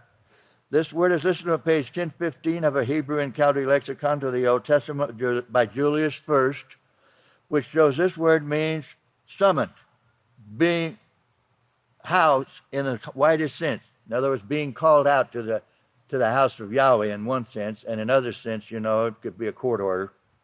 But this is a court testimony that Yahweh is giving. The word mighty that is written in Psalm 82, verse 1 is translated from the Hebrew word Ayil. This word is listed on page 29 and 31 of a complete Hebrew and English critical and pronouncing dictionary by William L. Roy, which shows this word means Yahweh, the eternal Father, the self-existent, unoriginated, and independent Yahweh who has produced all things, who is, who was, and who will be. The word judge that is written in Psalm 82, verse 1 is translated from the Hebrew word Yashaphat. This word is listed on page 1429 of a Hebrew and Chaldee lexicon to the Old Testament by Julius I, which shows this word means to pronounce judgment. The word earth that is written in Psalm 82, 5 and 9 is translated from the Hebrew word aratz. This word is listed on page 153 of a Hebrew and Chaldee lexicon to the Old Testament by Julius I, which shows this word means world, the universe. The word God that is in the clause arizo, God that is written in Psalm 82, verse 9, is translated from the Canaanite word Elohim. This word also is listed on page 44 of a Hebrew and English lexicon of the Old Testament by Brown, Driver, and Briggs, which shows this word was put in place of the name Yahweh that was originally written here. So this is a testimony, more the testimony Yahweh gave against Hillel in court. Yahweh stands in the house of Yahweh. He has called them out to the protected place to put things in order. Yahweh has pronounced this judgment against the gods. In other words, he said this is the judgment that they're going to bring upon themselves. How long will you judge unjustly and accept evil men? Defend the poor and the fatherless. Do justice to the afflicted and needy. Deliver the poor and needy. Free them from the hand of the wicked. And you just heard about the third tithe, which is what its purpose is for. They do not know, neither will they understand. They walk in darkness. All the foundation of the universe are out of course. Remember, Pastor said everything is fouled up? I have said, you are now gods, for all of you were children of the Most High. Revelation 12, verses 3 through 4 says, and a dragon drew 1/3 of the stars of the Malachim with her. It's in Revelation chapter 12, verses 3 and 4. But you will die like men and fall like one of the princes. Arise, O Yahweh, and pronounce your judgment on the world, for the nations shall receive their reward. And if you remember, Yeshua said they have their reward already. And he also says when he comes, he's bringing the reward you just heard about with him. That is what is going on and come to pass in the court of Yahweh. Yahweh got on the stand and testified against Hillel and said all these things that she's done, from murder to perjury to theft, you name it, she's done it. And with that, as in Revelation, it said there was a verdict that came. There's no place for someone like that in this kingdom. I hope you understand it. We will continue this series on downwards, maybe a couple or 3 times in the feast, Yahweh permitting, on how this went down. But now you know what Yahweh testified against Hillel. May Yahweh bless your understanding. And I'll turn the services over to the great Kohan David H. Hawkins.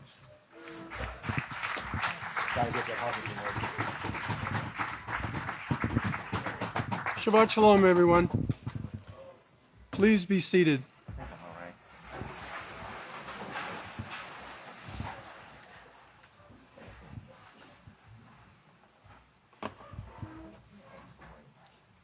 The last time I had an opportunity to speak, I brought a little bit of information on the prophecy in Micaiah 7 verse 11. And okay, so the title of the sermon today is "In the Generation of Yahweh's Last Days Two Witnesses, Yahaqob and Yisrayl Hawkins." Micaiah 7 verse 11, "The day that your walls are to be rebuilt, that day your boundary will be far extended." And today is Yahaqob 10, which is the 10th day of the 7th moon, Yahweh's great day of atonement. I'd like to begin in Isaiah verse 44, where this scripture talks about Yahweh's two witnesses. In verse 1, in Isaiah 44, it gives their names, and it tells who they are, what their jobs would be. So verse 1, "Yet now hear, O Yahaqob," and there's one of the names of the two witnesses, "my servant, and Yisrayl," there's the second name, the other name of the brother, who are Yahweh's two witnesses, "whom I have chosen. This is what Yahweh says, who made you and formed you from the womb." So they were brothers, they came from the same womb. "Who will help you? Do not be afraid, Yahaqob, my servant, and Yeshurun, beloved Yisrayl, whom I have appointed." So they were appointed for a job in these last days. Look at verse 8. "Do not fear, nor be afraid. Have I not told you from that time and have declared, you are my witnesses?" That's their job right there in Isaiah 44. It gives their names, Yahaqob and Yisrayl. It gives their job. You are my witnesses in these last days. And then Yahweh tells a little bit about himself. He says, "Is there a source of power except for me? Truly, there is no rock. I know not one." So from the prophetic word, the cover of the prophetic word magazine back in the second Roman month of 2011, you see Yahweh's two witnesses, a picture of them in the upper right-hand corner. Yahaqob Hawkins, born in 1924, and his brother, who is the overseer of the House of Yahweh today, Yisrayl Hawkins, who was born in 1934. Yahweh's two witnesses.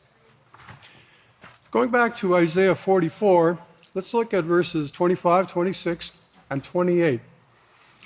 And Yahweh speaking of himself again here, he says, "I am the one who frustrates the signs of the false prophets." So you can see who's in control of this plan.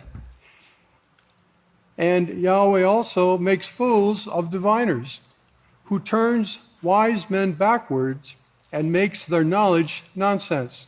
It is nonsense, and he shows it for what it is. Verse 26, "I am the one who carries out the word of his servant Yisrayl." And notice, so who is guiding and directing Yahweh's last days witness, Yisrayl Hawkins? Yahweh and Yeshua. "And fulfills the plan of his messenger, the one saying to Jerusalem." So this is what the witness will tell Jerusalem: "She shall be inhabited, and the cities of Yada, they shall be built, and her ruins I will restore." And verse 28, "The one saying for uprightness, the one being my shepherd, Yisrayl, who will accomplish all my purpose, who will say to Jerusalem, you shall be rebuilt, and to the temple your foundations will be laid." And this should bring to mind all of the information that's been brought on Yahweh's witness Yisrael measuring the temple and presenting this plan to the elders of Israel, the sons of Yahaqob, and all that's already been done in fulfillment of this prophecy. "You shall be rebuilt, and to the temple your foundations shall be laid." So who is Yahweh's witness Yisrael speaking to when he gives them this information? Is he speaking to? There's three main it's been said that the city of Jerusalem is a city of three main religions: Christianity, Islam, and the Hebrew people. Okay, so who is the witness speaking to? He's speaking to the Hebrew people. Christianity and the Muslims have no interest in seeing the temple rebuilt. So he's speaking to the sons of Yahaqob, to the elders of the house of Israel. So back when the two witnesses were born, 1924, 1934, there was no state of Israel. There were no elders of the house of Israel, sons of Yahaqob, in authority in the land called Palestine at that time. So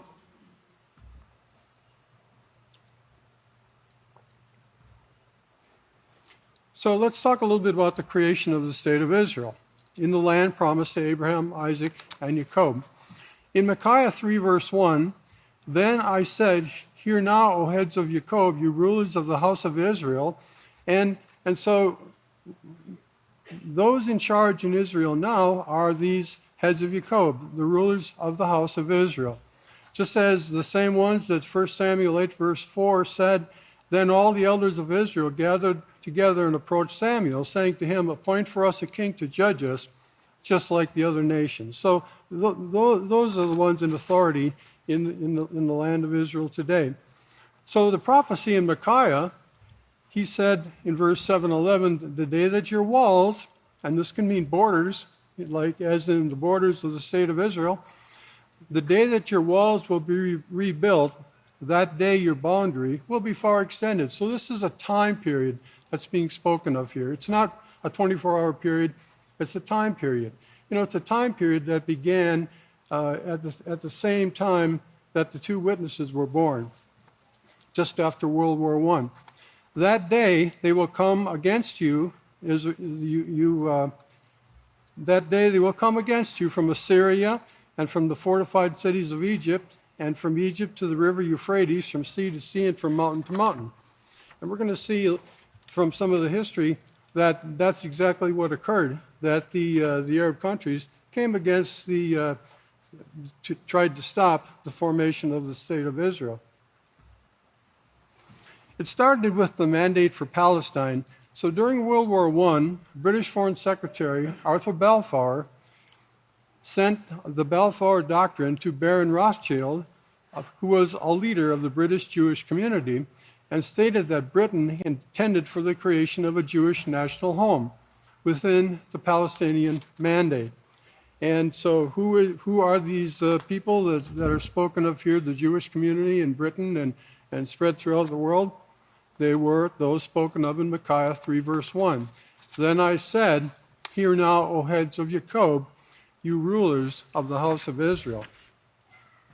So what was done after World War I?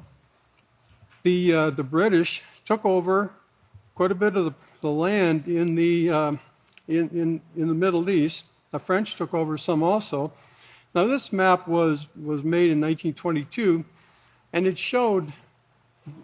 gave the concept, the idea of where the land of Israel, the state of Israel would be located. And they labeled on this map Jewish Palestine. At that time, it was called Palestine. And it included the current area where Israel is now located, including, if you look at the top of the map here, up in this area here, it also had the Golan Heights included on this map at this time, which is kind of interesting because it has been annexed to the state of Israel. But so Syria up here was part of the French mandate, but Palestine and Transjordan were part of what was called the British mandate. The British were given a mandate or a permission by the League of Nations to oversee or to govern this part of the Middle East because the Ottoman Empire had been defeated and was no longer in control of this area. So a little bit more about the mandate for Palestine. In Palestine, the Balfour Doctrine's national home for the Jewish people was to be established alongside the Palestinian Arabs, who composed the vast majority of the local population. the Jewish population in all of Palestine at that time was about 55,000 people. That's not very many people. That's half the size of the city of Abelin. So it's a very small number of Jewish people who lived in Palestine after World War I. And they were living among the Palestinian Arab population, which were estimated at about 650,000 people after World War I. This mandate for Palestine was not to apply to the separate Arab emirate to be established in Jordan, or Transjordan it was called at the time. The British controlled Palestine for almost 3 decades, overseeing a succession of protests, riots, and revolts between the Jewish and Palestinian Arab communities. There was a lot of distrust in Palestine at that time. The British were trying to govern that area. There were Jewish people moving in at a pretty high number at that time.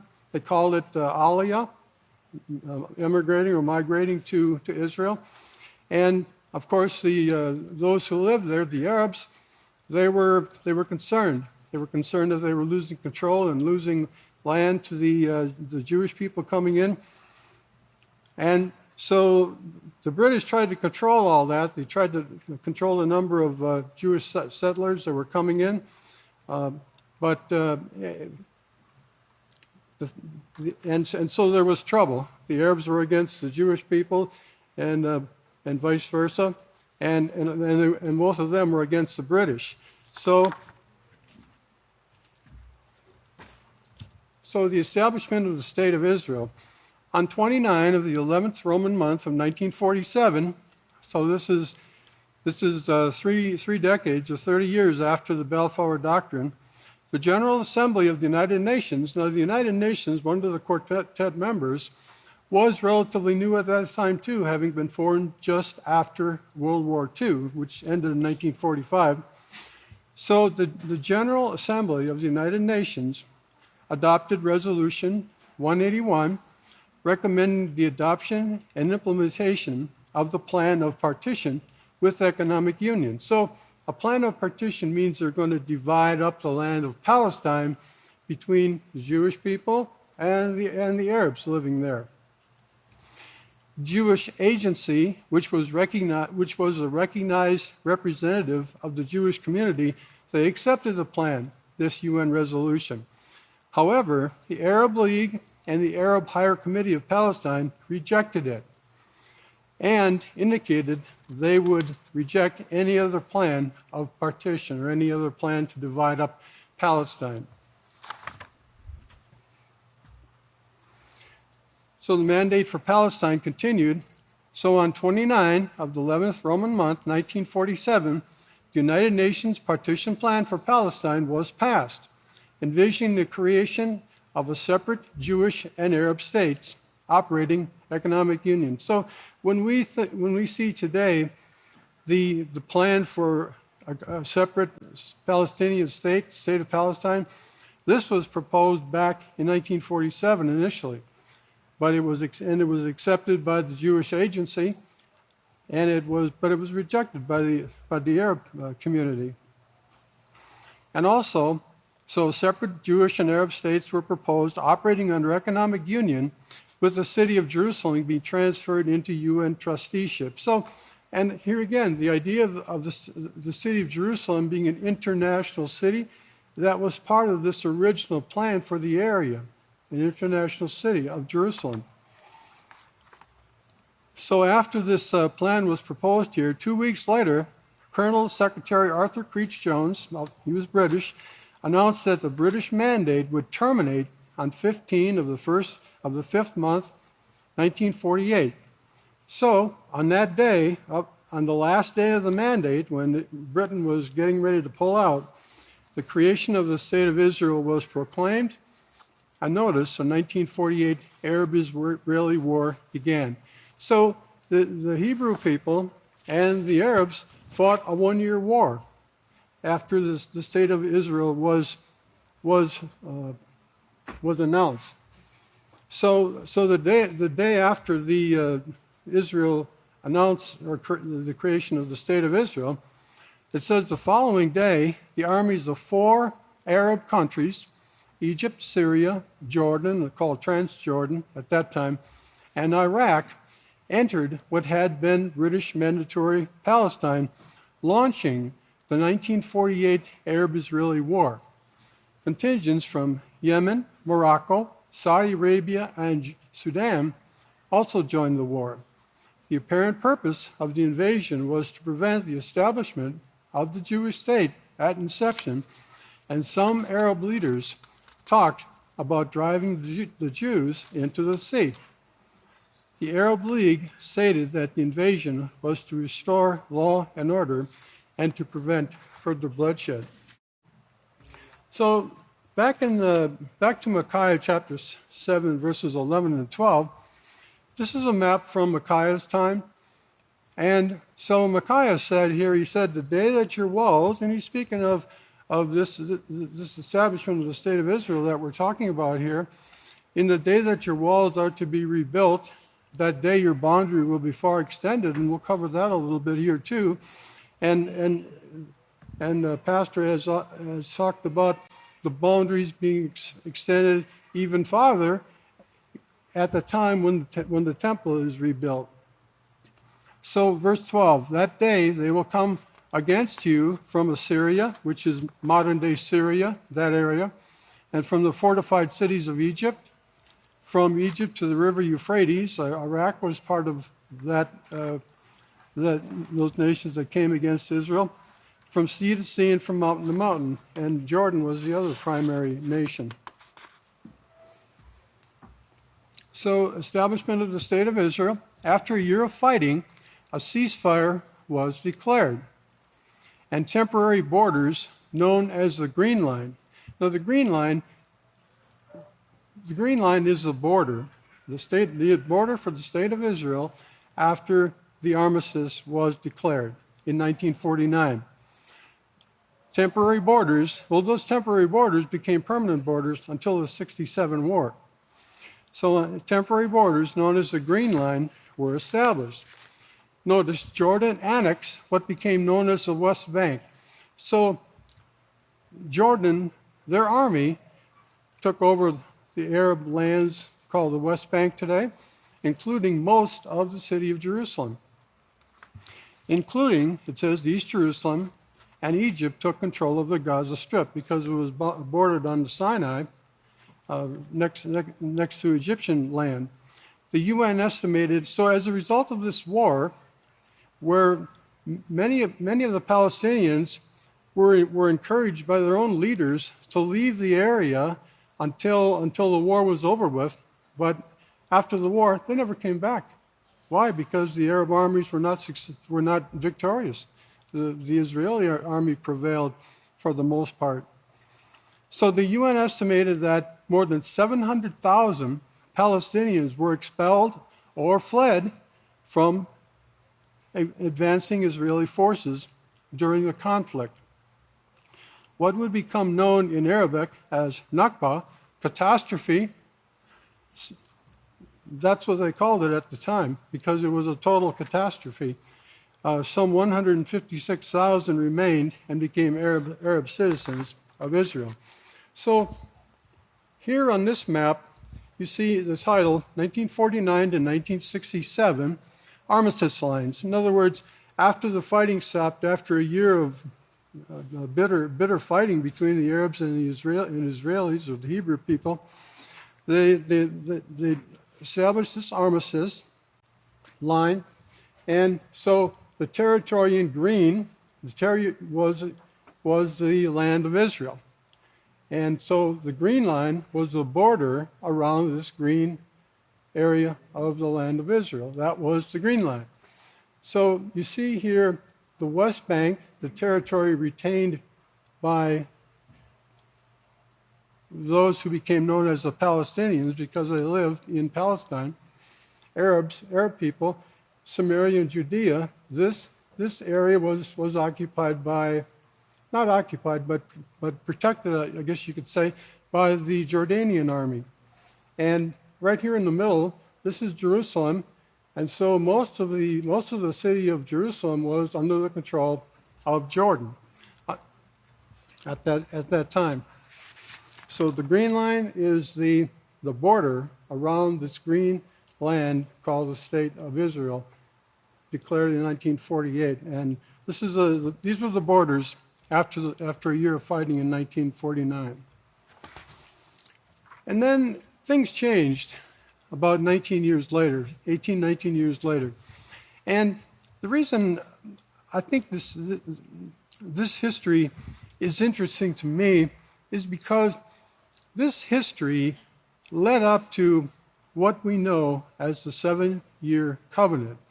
And so one of the main events, you had the Balfour Doctrine, you had the creation of the State of Israel and the year of war after that to establish their borders, temporary borders at the time. But then the next major event in this progression to what you have today in the Middle East is the Six-Day War. Now, this is from the BBC, and they say in a preemptive attack on Egypt that drew Syria and Jordan into a regional war in 1967, Israel made massive territorial gains. You know, they expanded their borders greatly at that time, and in some very important ways, which affect the current history, the current political climate there and everything. They captured the West Bank from Jordan. They captured the Gaza Strip from Egypt. They captured the Golan Heights from Syria. And they captured the Sinai Peninsula up to the Suez Canal from Egypt. The principle of land for peace that has formed the basis of Arab-Israeli negotiations is based on Israel giving up land won in the 1967 war in return for peace deals, recognizing Israel's borders and its right to security. The Sinai Peninsula was returned to Egypt as part of the 1979 peace deal with Israel. And the 67 war, it greatly expanded the borders of Israel at that time. As Micaiah 7:11 said, the day that your walls are to be rebuilt, in other words, your national borders, you're reestablishing yourself as a nation, that day your boundary will be far extended. So this map, courtesy of the BBC, it shows in olive green there, it shows the lands that Israel won as a result of the 67 war. All of the Egyptian Sinai up to the Suez Canal, this is the Suez Canal, this is the main part of Egypt. When the children of Israel lived in Egypt, they lived on this side of the Suez Canal. And then this is the Red Sea here, or the start of the Red Sea. So they captured all of the Egyptian Sinai. They captured the Gaza, which is known Gaza today, captured that from Egypt. And then they captured the Golan Heights from Syria. And the Golan Heights is very critical because for two reasons: security, and it's an abundant source of fresh water for the land of Israel. It's very important that they can, to Israel, to control these water rights or these water supply, and for security. And they annexed the Golan Heights to the nation of Israel. They consider it part of the nation. And then they also gained the West Bank, which included this area here, and including they also captured the city of Jerusalem, which is extremely important. Extremely important. Before that, they didn't have control of very much of the city of Jerusalem, but now they have 100% control of it, which they annexed also in the 1980s. And so this situation with the embassy moving to Jerusalem is one more things that the Israelis can cite, saying this is our undivided capital of the nation of Israel. So it's a pretty important that they also captured the city of Jerusalem in the 67 war. So the events that led up to the 67 war, in the months prior to June 1967, tensions became dangerously heightened. On the fifth day of the sixth Roman month, Israel launched what it claimed were a series of preemptive airstrikes against Egyptian airfields, and they pretty much destroyed the entire Egyptian Air Force, 400 of their 425 planes. And so the Egyptians were caught by surprise, and nearly the entire Air Force was destroyed with few Israeli losses, giving the Israelis air supremacy. Simultaneously, the Israelis launched a ground offensive into the Gaza Strip and the Sinai, which again caught the Egyptians by surprise. After some initial resistance, Nasser, who was a pretty well-known world leader at the time, he was the president of Egypt. Nasser ordered the evacuation of the Sinai. Israeli forces rushed forward in pursuit of the Egyptians, inflicting heavy losses, and conquered the Sinai Peninsula. So the Six-Day War continued here. Jordan had entered into a defense pact with Egypt a week before the war began. And what was interesting here was King Hussein, who has his son is in charge of is in leadership in Jordan now, but King Hussein was a young king at the time, and the Israelis sent information to King Hussein at the start of the war here, and they asked him to stay out of the war. They asked Jordan to stay out of the war. They said, we won't touch your property. We won't mess with the status quo. Just stay out of the war. We won't, anything that you've got control over, we won't touch it. But no, King Hussein, and I think historians call this a big mistake that he made, but he decided to enter into the war against the Israelis. And one of the things going on at that time was the Egyptians had a certain amount of control over the Jordanian military, which was another problem which got Jordan into the war. But anyway, Jordan had entered into a defense pact with Egypt a week before the war began. About an hour after the Israeli air attack, the Egyptian commander of the Jordanian army was ordered by Cairo, which is the capital of Egypt, to begin attacks on Israel. In the initial confused situation, the Jordanians were told that Egypt had repelled the Israeli airstrikes. Israel subsequently captured and occupied the West Bank, including East Jerusalem. Now, this is significant. This is the whole purpose of the 7-year covenant, the Oslo Accords of 1993. The whole purpose of that was to fix this situation created right here. Israel subsequently captured and occupied the West Bank, including East Jerusalem, from the Jordanians, and the Golan Heights from Syria. So here's that map again. And what we're talking about here is the West Bank. This territory here, including parts of Jerusalem, the Jordanian army was in control there until the 67 war, where Israel drove them back out of that area across the Jordan River, and now Israel controlled that territory. So when Prime Minister Abbas says, we don't want you occupying our country anymore, that's what he's talking about. The Israeli military, since the 1967 war, has occupied, when they wanted to, the West Bank territories. But I'd like to bring forth one additional thing here. It's called the Israeli West Bank barrier. We talked about the walls of the state of Israel, the borders being established in 1948, 1949. Well, they're also physically building a physical wall in Israel today, which started in 2002. Started in 2002. It's called the West Bank barrier. The West Bank, excluding East Jerusalem, is known in Israeli law as Judea and Samaria. Almost Judea and Samaria area.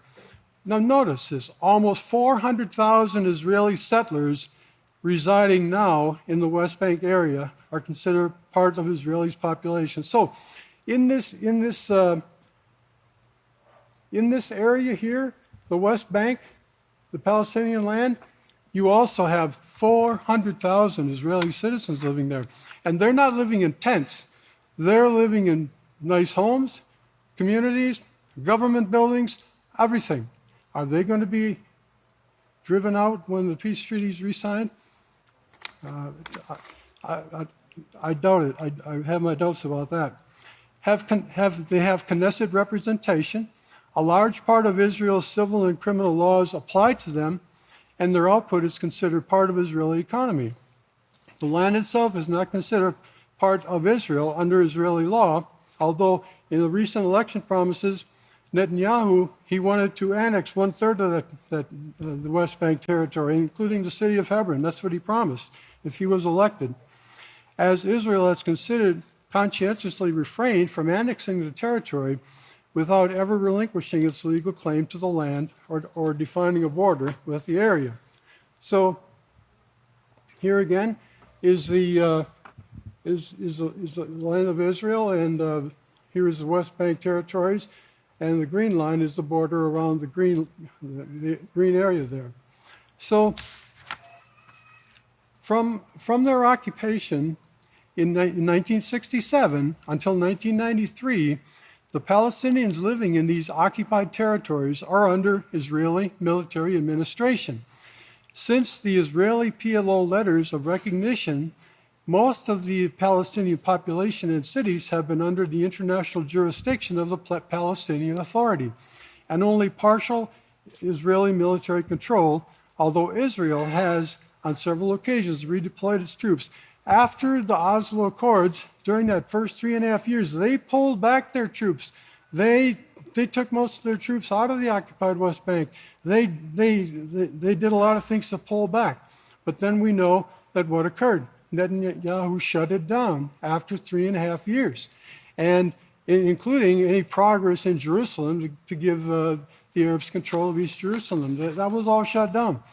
But if there's trouble in the West Bank, Israel can reinstate full military administration during periods of unrest. In response to increasing attacks during the Second Intifada, the Israeli government started to construct, and this was in 2002, the Israeli West Bank barrier, which is a wall. It's a physical wall, and you'll see some pictures of it. When completed, approximately 13% of the barrier, it's about 440 miles long, 440 miles around in different parts of Israel, mainly on the Green Line.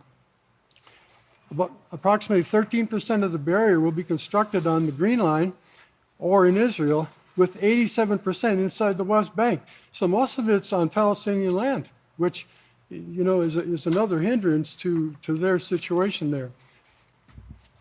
So in one segment, I have a BBC news video here to watch, but one thing I'd like you to note as we watch this, in one segment of the following BBC News report, the local mayor Siegel, this lady, has long campaigned for this barrier wall. She wants to ensure the local community's safety and that of Israel too. She said, I think we need some fence between us, between Israel and the Palestinians, have a long history of conflict.